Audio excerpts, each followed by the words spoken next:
Hey everyone, I hope you're all doing well. In this video of the PlaneMaker tutorial series, I'm going to briefly talk about stability of an aircraft and what that means in terms of your design and what you need to consider. So let's get started. When we're talking about stability of an aircraft, usually we're referring to the aircraft's static stability. And static stability refers to the aircraft's ability to revert back to its stable flight condition without intervention by the pilot or a computer. And an aircraft that does this is said to be statically stable. So, for example, in an aircraft like a 737, if you were to create a pitching moment, you were to introduce an angle of attack, the aircraft would naturally, so if this is your angle of attack here, you're flying along, you've pulled up this angle of attack.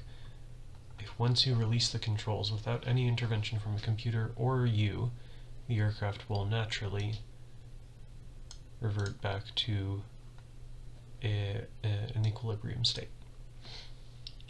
So that is positive static stability. Now, the vast majority of aircraft currently flying have positive static stability. But there are some aircraft that have what we call low negative static stability, or static instability, or sometimes called relaxed static stability. And what this means is that without any intervention from a pilot or a computer, if the pilot were to introduce an angle of attack, let's say like that, 20 degrees or so, and release the controls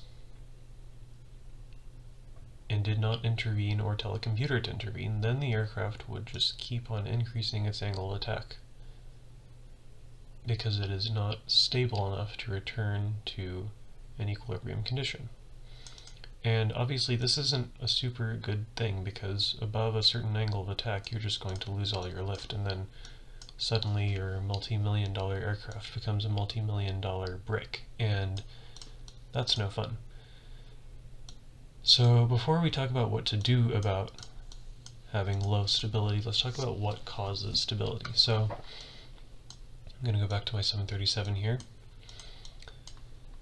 An aircraft's stability is determined by two things. It is determined by the placement of its center of gravity and the placement of its center of lift. So in an aircraft like this 737, we can say that maybe the center of gravity is right about here, let's say. So the center of gravity is a force pulling the aircraft downwards from this spot. Okay?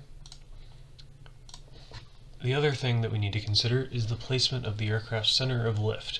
And the center of lift is the place on the longitudinal axis where all of the lifting forces from all of the surfaces on this aircraft that may produce lift, whether that's the fuselage, tops of the engine, nacelles, wings, horizontal stabilizers, whatever, the center of all of those lifting forces is the center of lift.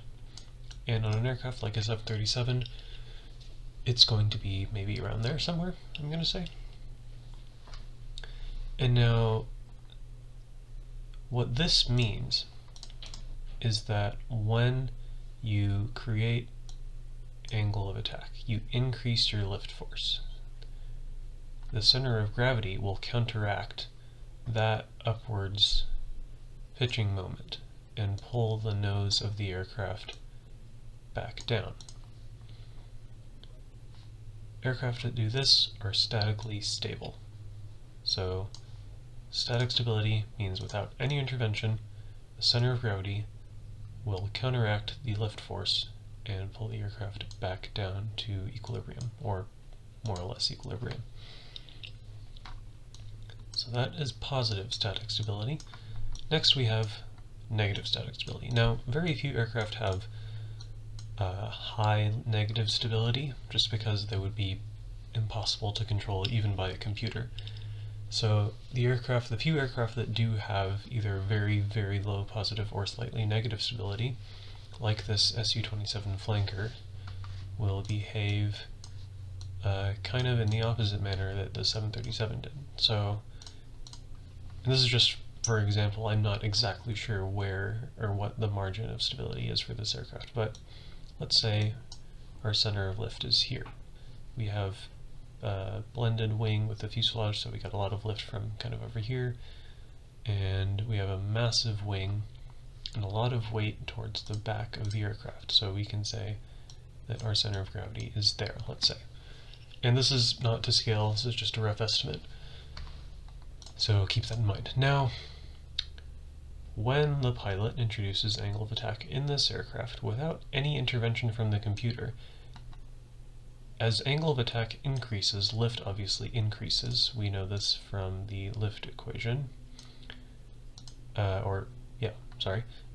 So what this means is this force that's pulling the nose of the aircraft upwards will increase above a certain point. That will just become a stall, and then start spinning around, and then the aircraft falls out of the sky. That's because these forces are not arranged in a way where the center of gravity will pull the nose down. In fact, what the center of gravity is doing is actually pulling the aircraft's tail downwards, while this is pulling the aircraft's nose upwards. So that is negative static stability. Now, like I mentioned earlier, very, very few aircraft actually have truly negative stability. Most of them are only negatively stable in some conditions, like, for example, in this aircraft, maybe depending on how many missiles you had on it, it might not be negatively stable. It really depends on the configuration of what it's carrying in some cases. So most of the time you'll see fighter aircraft having low positive stability. In some very rare cases like this Su-27 here, they'll have low negative stability.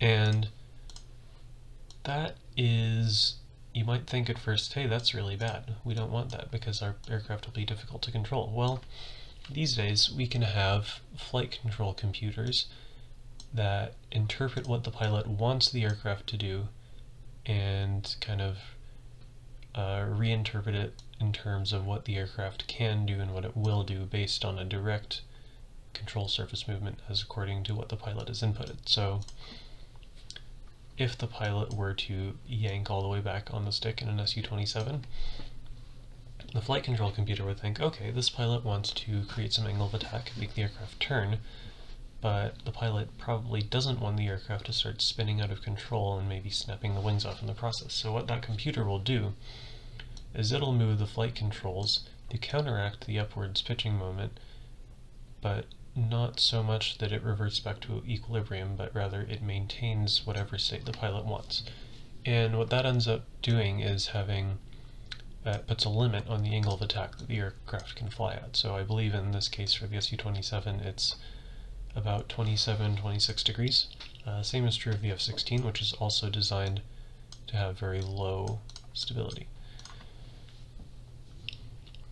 So what that also means, having low positive static stability, is that because it's very, very easy for the aircraft to change the position of its nose, it makes it much more maneuverable. And obviously in a fighter aircraft that is a good thing, because you want high turn rate, you want high load factor, you want to be able to get the nose around in a dogfight. So that's the benefit of having low static stability. And now in X-Plane, X-Plane doesn't really do a good job of simulating a flight control system that has something like an artificial stability computer implemented in it, and so if you have an aircraft that has a significant amount of negative stability, it'll be almost impossible for the software to control it.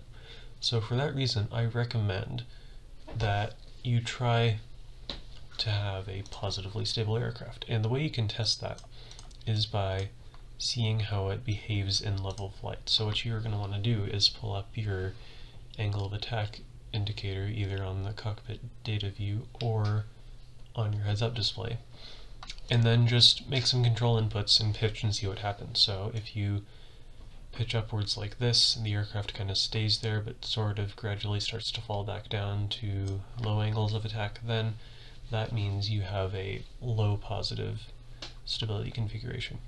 If you do that and your angle of attack keeps increasing, that means you have negative stability. If you do that and your angle of attack quickly returns back to a low value after you release the controls, then you have somewhat high positive stability. So just keep that in mind. Use this information in conjunction with the artificial stability video, and you should be good to go in terms of making a maneuverable yet very controllable fighter. So I hope this helps. If you have any questions, please leave a comment or email me, or if you are able to and you know where to find it, come to office hours. That'll be all for this video, so I will see you in the next one.